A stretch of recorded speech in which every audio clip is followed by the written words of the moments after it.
бір бөлінген косинус x-тің интегралын қалай есептейді?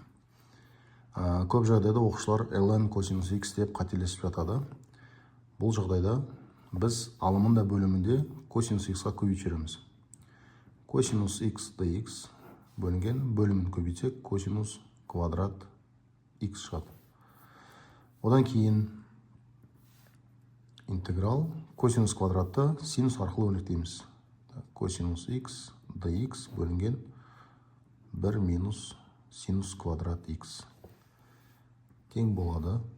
Не үшін бұлай істедік? Себебі біз синус x-ті жаңа айнымалы арқылы өрнектейміз. Жаңа айнымалы енгіземіз. Синус x тең t. Екі жағынан туынды аламыз. Синус x-тің туындысы ол бізде косинус x болады. Косинус x және жанына dx деп жазамыз. Тең болады. T-ның туындысы 1-ге тең. Жай ғана dt деп жазамыз. Енді апарып орнына қоямыз. Интеграл косинус x dx дегеніміз, косинус x dx-тің орнына апарып dt қоямыз. Бөлінген 1 минус синус квадрат. Синус бізде t, 1 минус t квадрат.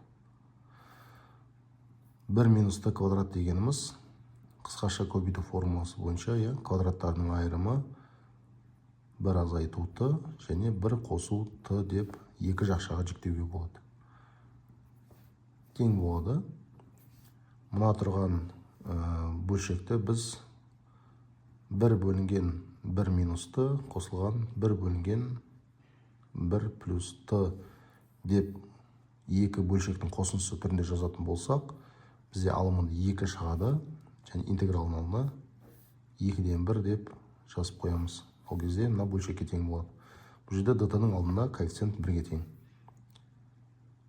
Тең болады. 2-ден 1. Мынау бізде ln. Минус ln.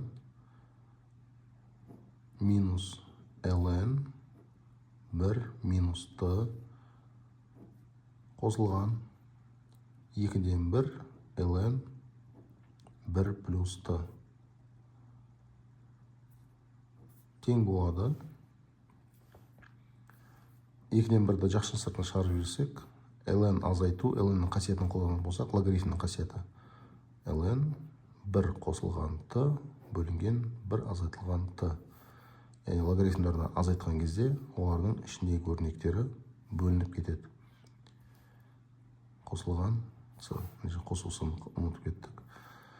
Енді орнына апарып, t-ның орнына апарып алмастырған синус x-ті апарып қоямыз.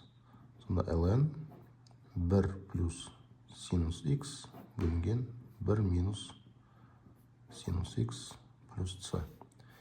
Мына жерден арғырай егер кестедегі формулаларды білетін болсақ, бірден мына формуланы жазуға болады.